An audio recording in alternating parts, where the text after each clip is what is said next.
This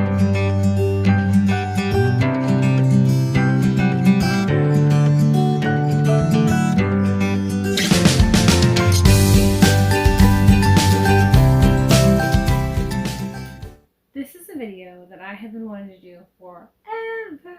It's like a dream come true. And I'm super excited to tell you all about it. Where should we start? In the beginning. Okay. 5 years ago, we met some friends up here in Georgetown, and they quickly became like family. They just had this way about them that was loving and inviting and caring, and that made you want everything to do with being in a relationship with them. They ended up moving out of Georgetown, which is where we live, and I just was sad. I adored them. And as a gift one year, Justin had, for Christmas, had gotten me a plane ticket for me and my baby when Kieran was a baby. Yeah. And he and I went up there to visit. And when I had gotten home from that trip, I had just it in my heart that that's where we were meant to be. We were meant to be up there with them. They just exude love and family and relationship and Christ-likeness. And I just was like, I want everything to do with these people. All these families basically journeyed from Texas through California to where they are now on this, not just like a physical journey, but this spiritual journey to where they were sort of leaving behind their old ways and going forward into this newness of who they are supposed to be, and, you know, learning more about humility and love and just this whole story. They have a great story.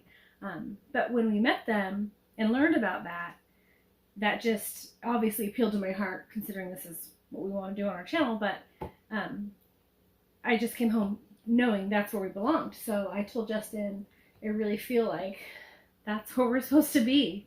I feel like even I guess I was even able to say, I felt like the Lord was... Yeah. You were pretty adamant. Yeah, like, this is the Lord. It wasn't just me. It was like, this is the Lord. And Justin said to me, you know, I'll pray about it, basically, right? But what was your heart really at? Well, I prayed about it, but my initial thought was just, no. I mean, this is not going to work out because my job's here. I've been working for, you know, at that time I'd been at the job for 16 years, 17 years.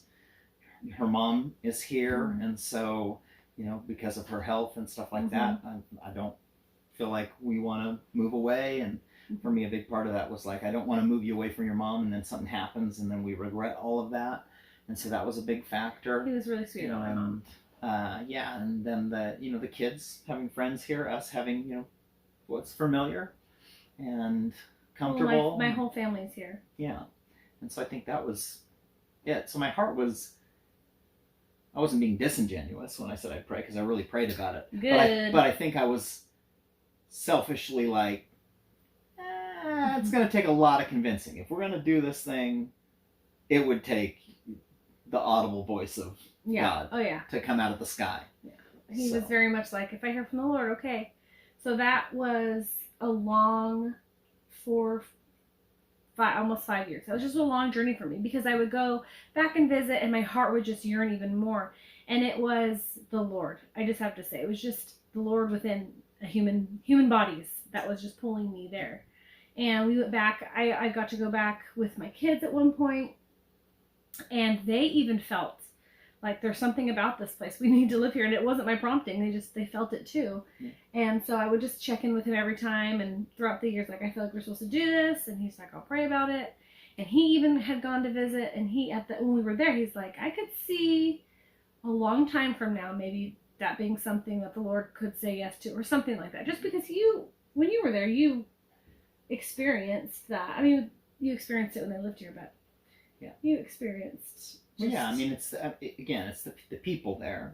I mean, the place is beautiful, but it's the people and the relationships and the dynamics and their care and concern for Nicole, for the kids, for me. I mean, it's just a different environment. And so, yeah, the appeal was definitely there. But again, I think, even in my heart throughout this whole time, it was just like, no. that's really great, and what they're doing is fantastic, and it would be, super wonderful to be there. But all the same reasons. The reason never really changed. Mm-hmm. They always kind of stayed the same. But I think as you stay in that same reasoning for a long time, the roots of that reasoning get deeper and deeper. So it makes it harder and harder. And so I think increasingly I'm like, God's really now, he's going to have to speak audibly. He's going to have to step down in the flesh. So, yeah. So we had planned a trip down there, and I had purpose in my heart.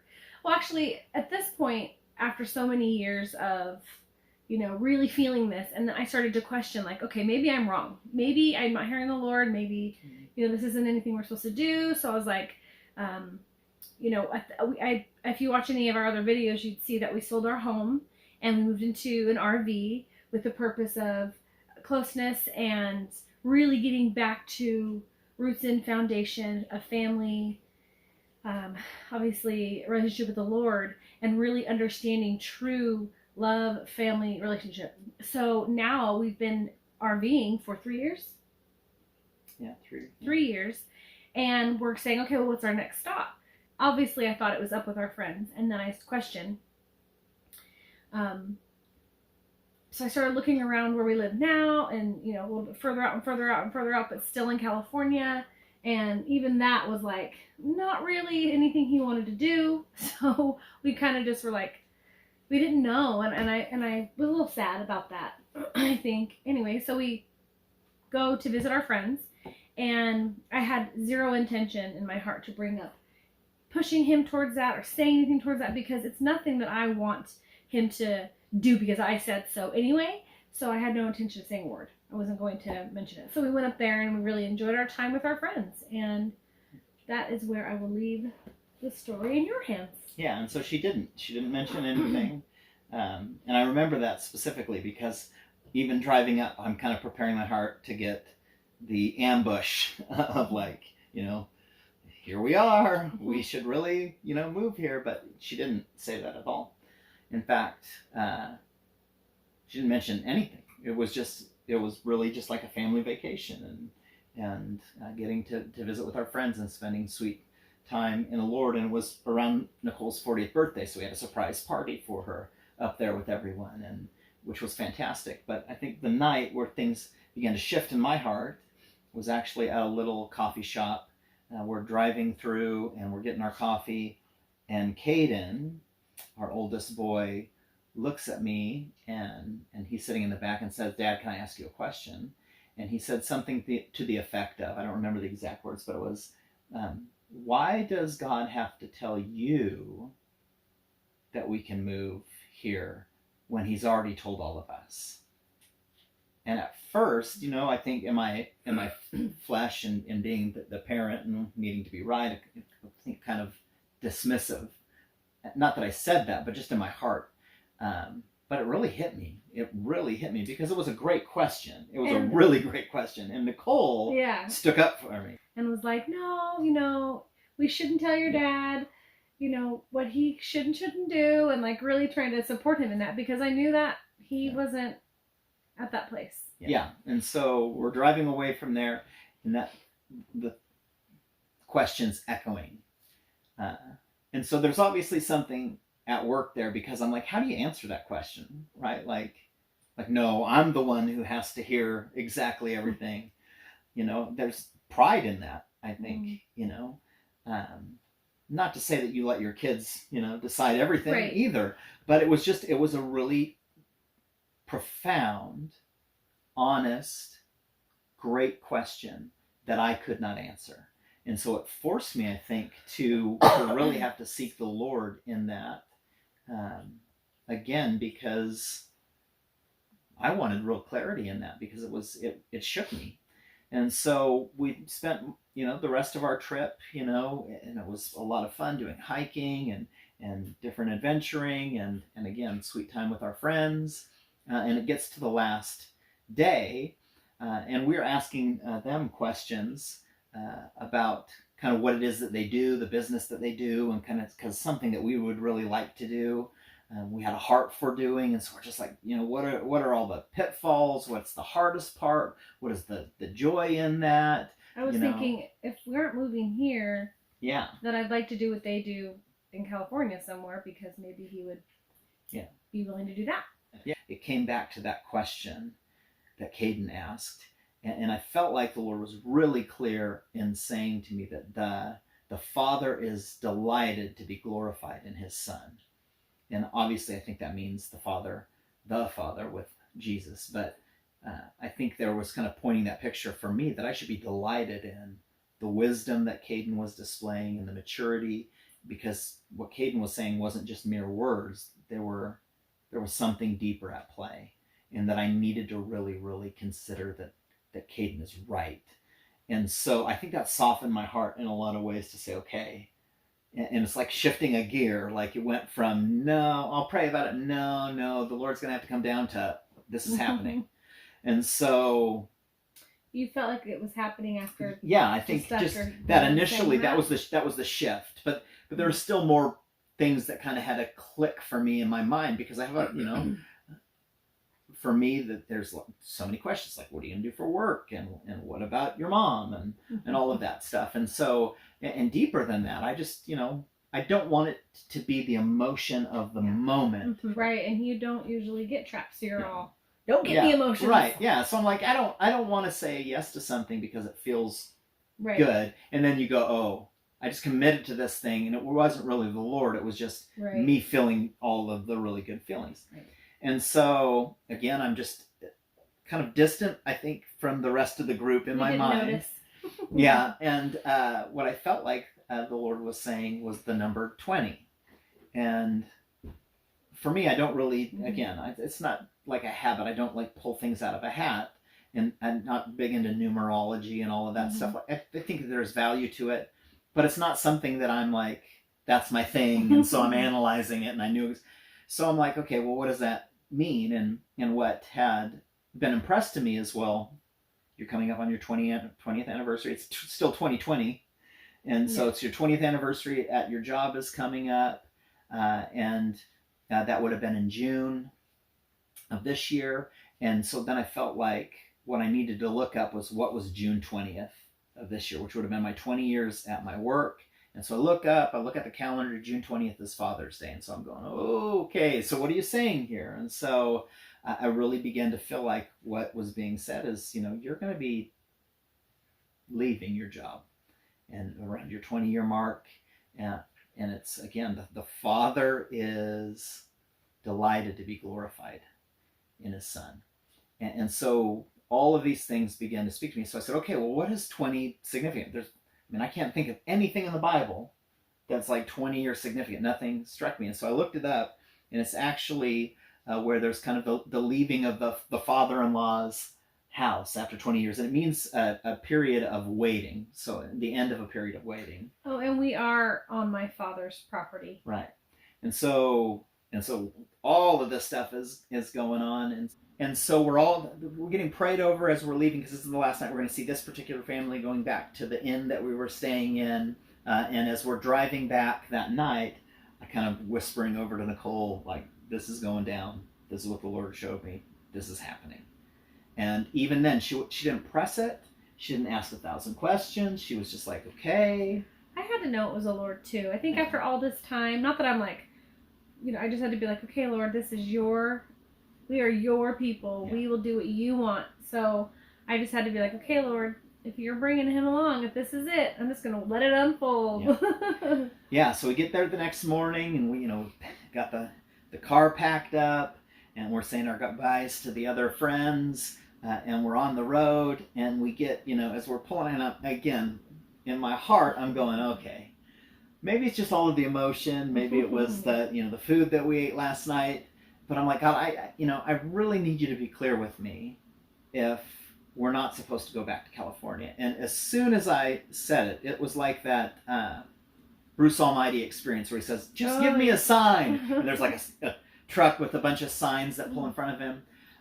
I wanted that. I wanted to just be really clear. And as soon as I look up, I see U-turn, do not enter, turn around. All of these different signs that and this I've never noticed in the city before, but there were tons of them. And I just start, I think, chuckling at this point. And Nicole was asked, like, what is going on? And so I kind of, again, whispering over to her. And so she looks up, and again, all of these times. And there were so many more, even when I started looking. And so I think, I mean, I don't know, but my guess would be there's probably at least 20 of them. I wouldn't be surprised if there was exactly 20 that we saw. But again, I think then in my heart, I'm going, okay. Like, I've put forth my objections. I've put forth all of my logic in it. I've said it's not an emotional thing, although I'm excited about it. So my head and my heart are matching with what Nicole's head and heart had been telling her, what all of the kids had. It took me a lot of, like, I think emotionally kicking and screaming in a lot of ways to get to that point. And I think the encouragement in that for me is, I think even in thinking about journeying to whole, it's that all of us kind of get places that we need to go at different times. And sometimes our kids, I mean, my wife is generally ahead of me in things, but sometimes our kids can be very perceptive about things. And so I think as a parent, that was a really good lesson in that. And so speaking of kids, too, another crazy part on our trip back was Kellen, who just had melted down. So why don't you go ahead and share what happened with that? He's our 7-year-old, and he's not super emotional about things or super, talking things out. But when we left from California to go there, he was sad and he was crying because he, missed his home, and kids do that, and he missed his family and stuff. So we're heading back here. And he's starting to cry again. And I'm like, oh, this is, his thing that he'll do, I guess, when we leave places, he cries. So I just checked in, and I was like, Kellen, what's the matter? He's like, I don't want to leave. I don't think we're supposed to leave. I think we're supposed to live here. Didn't he say live here? Yeah. And or something along those lines. And I said, why? And he said, because, he said 2 words that just aren't words in his vocabulary that he would say, but he said, I feel safe and I feel comfort, right? Were those the 2 words? I feel safe and I feel comfort, and I don't want to go. And it was just like, wow, because it's really, a large part of, I don't know. He hit the nail on the head, because that's exactly what we felt. But it's not something that, he would normally say.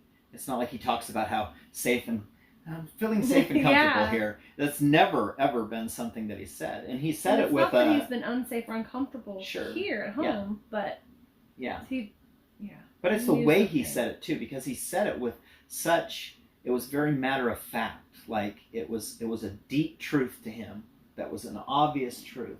It carried weight. It was sweet. I mean, the words, it was sweet, but it had again, the same way that Caden's comment had weight to it. This had weight to it that was like, okay, again, kind of a confirmation of yes, where we feel like this is leading now. Okay, this is a real thing. And so we get back home, and life begins to pick up. And so Nicole knows about it, and I know about it, but we're not going to tell anyone up there because I had said to Nicole, like, I just feel like we should wait because we meet regularly, more so Nicole because I'm working, meets regularly via Zoom. And so I said, well, let's just see what the Lord says, because I'm really waiting to see if the Lord has something to say through them. And maybe there's some confirmation there. But I think one of our friends was sharing how a very significant point in his life that God spoke to him had to do with a specific number about that. And that's where it started. Yeah. And I don't think they'd ever talked about numbers before. We don't talk about numbers. Yeah, and all of a sudden it was like, oh, okay, so this is interesting, because now there's some similarities. And there were some other things too in that one meeting that was said that I was like, you gotta get online and listen to this meeting once we're off of it, because you're gonna hear some things that are gonna align with what you were saying. So you listened to it. Yeah. And it was like another. Yeah, it wasn't just another confirmation in my heart, but we're still trying to deal with. Now there's the practical hurdles. So now we know, yes, this is something that we're going to do. This is happening. But I've got my job, and we've got your mom. Yeah. He just never wanted to leave. Of course, I don't want to leave my mom. But I don't want to leave her more. The story with my mom is that she has health struggles. So we want to be here to help her and do anything we can to support her. So it was a big deal that we stay here for the season, the rest of the season that she will be with us. But then when the Lord calls, we're like, the Lord calls, we're going to follow. And so it was really heartbreaking because my mom said, she'll never leave. She'll never leave here. She won't move out of California. She just didn't feel good about it, right about it. Wasn't planning on it. But as I started thinking that he was never going to get to the point of ever moving there, I was like, okay, I'm going to start hunting around here, or hunting a little further out in California. And my mom was like, maybe I would go with you somewhere in California, but I'd never move out of state. Just would not move out of state. So she had been thinking on her own that we were going to move to this place without me telling her, just like I have in the back of my head, you're going to move there. And I'm like, no, he'll never, no. Well,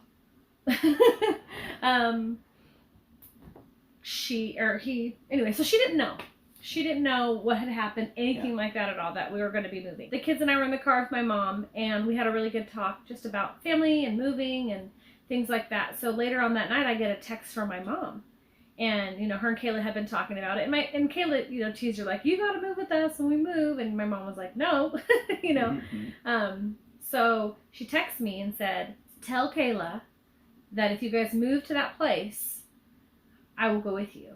And I was like, whoa, I'm not telling my daughter that, because if you are just thinking that and you don't really mean it, I don't want to break her heart. She'd just be heartbroken. I won't tell her that. And she said, tell her. So I said, will do. So I said, Kayla, come here. And I said, if we ever move to this place, Nana will come with us. And she just broke down crying. Like, she couldn't believe it. She serious? Is she serious? And I'm like, call her. So she calls her crying, Ma, are you serious? I wish, and the answer was yes. I think just some things probably stirred up in her heart, and something changed. And it was just mind-blowing. It was like a miracle. I mean, she just never, I know my mom, she would never go. So she is coming with us. I can't believe it. And so that checked one of the big boxes off. Yeah. One of the big hurdles, we're past that. I think it's scary to go into the unknown, and it is the unknown, but we know that is where the Lord is calling us, and He knows. Yeah. It's sad and heartbreaking to leave people that you love, your family, your friends. It's a mourning period, a work you've known not your whole life, but your whole 20 years. That's a lot to let go of. Almost half my life. Yeah. It's a lot to let go of, but we feel like we believe this is where we're called to. So we're excited about the journey. And we believe that it's a journey to more wholeness, more and more growing. Yeah. Yeah. And so we are moving, which means I'm quitting my job. And we are pulling this wagon out of town. And we are taking it to a very specific place. We're moving to this mini drum rolls. That's drum roll. We're moving to Washington State. Washington State, baby! Oh, we're really excited. And we hope that you guys want to journey with us there too and be part of this process with us. And that's about it. So we thank you for watching. If you'll do us a favor and subscribe to our channel so you can keep up with all of our moving and our new adventures in Washington as we continue to journey to whole. Thanks. Bye. Bye.